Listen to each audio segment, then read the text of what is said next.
The Person is Not Reality by Sri Nisargadatta Maharaj. Devotee asked, kindly tell us how you realized. Maharaj said, I met my Guru when I was 34 and realized by 37. Then devotee asked, what happened? What was the change? Maharaj said, pleasure and pain lost their sway over me. I was free from desire and fear. I found myself full, needing nothing. I saw that in the ocean of pure awareness, on the surface of the universal consciousness, the numberless waves of the phenomenal worlds arise and subside, beginninglessly and endlessly. As consciousness, they are all me. As events, they are all mine. There is a mysterious power that looks after them. That power is awareness, self, life, God, whatever name you give it. It is the foundation, the ultimate support of all that is. Just like gold is the basis for all gold jewelry, and it is so intimately ours. Abstract the name and shape from the jewelry, and the gold becomes obvious. Be free of name and form, and of the desires and fears they create, then what remains? Devotee said, nothingness. Then Maharaj said, yes, the void remains, but the void is full to the brim. It is the eternal potential, as consciousness is the eternal actual. Devotee asked, by potential you mean the future? Maharaj said, past, present and future, they are all there, and infinitely more. Devotee said, but since the void is void, it is of little use to us. Maharaj said, how can you say so? Without breach in continuity, how can there be rebirth? Can there be renewal without death? Even without the darkness of sleep is refreshing and rejuvenating. Death, we would have been bogged down forever in eternal senility.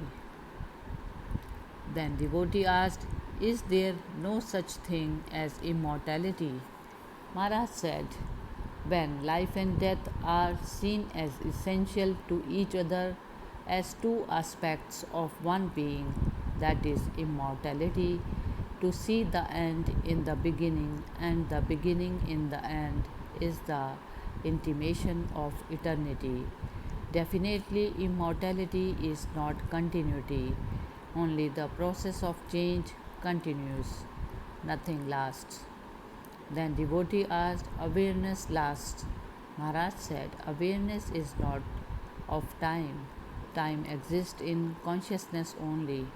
Beyond consciousness, where are time and space? Then devotee said, within the field of your consciousness, there is your body also.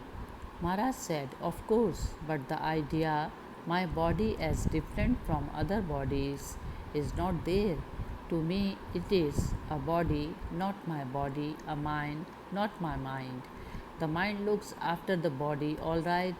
I need not interfere. What needs to be done is being done in the normal and natural way.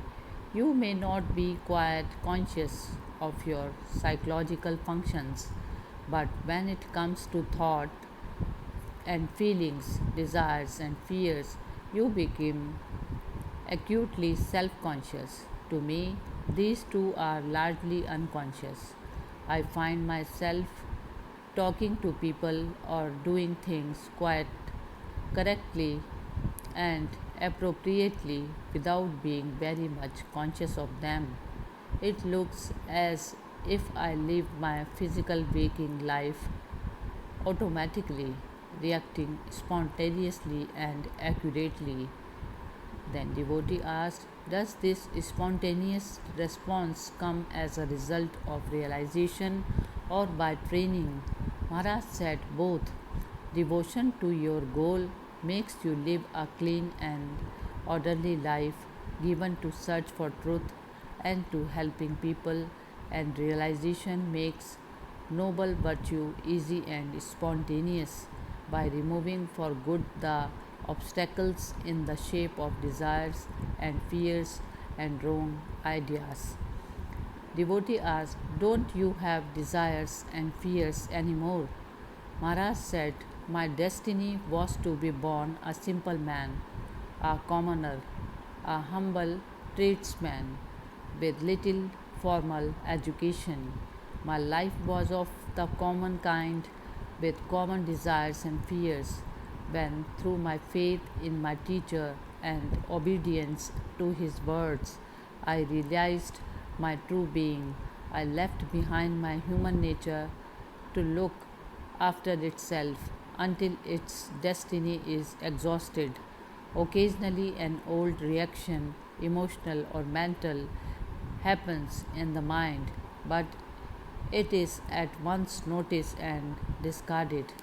After all, as long as one is burdened with a person, one is exposed to its idiosyncrasies and habits.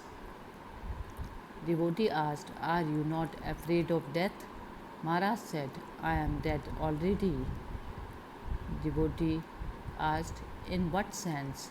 Maharaj said, I am double dead. Not only am I dead to my body, but to my mind too. Then devotee said, well, you do not look dead at all. Maharaj said, that's what you say.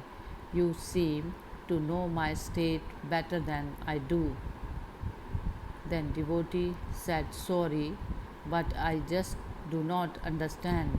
You say you are bodiless and mindless, while I see you very much alive and articulate. Maharaj said, a tremendously complex work is going on all the time in your brain and body. Are you conscious of it? Not at all. Yet, for an outsider, all seems to be going on intelligently and purposefully. Why not admit that one's entire personal life may sink largely below the threshold of consciousness and yet proceed sanely and smoothly? Then devotee asked, is it normal? Maharaj said, what is normal? Is your life obsessed by desires and fears, full of strife and struggle, meaningless and joyless?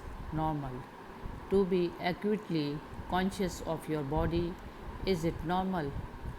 A healthy body, a healthy mind live largely unperceived by their owner. Only occasionally, through pain or suffering, they call for attention and insight. Why not extend the same to the entire personal life? One can function rightly, responding well and fully to whatever happens without having to bring it into the focus of awareness. When self control becomes second nature, awareness shifts its focus to deeper levels of existence and action. Devotee asked, don't you become a robot? Maharaj said, what harm is there in making automatic? What is habitual and repetitive? It is automatic anyhow, but when it is also chaotic, it causes pain and suffering and calls for attention. The entire purpose of a clean and well ordered life is to liberate man from the thraldom of chaos and the burden of sorrow. Questioners, devotee said, you seem to be in favor of a computerized life. Maharaj said, what is wrong with a life which is free from problems? Personality is merely a reflection of the real. Why should not the reflection be true to the original as a matter of course automatically? Need the person have any designs of its own, the life of which it is an expression will guide it? Once you realize that the person is merely a shadow of the reality but not really itself, you cease to fret and worry. You agree to be guided from within, and life becomes a journey into the unknown. Hari Om Tat Sat.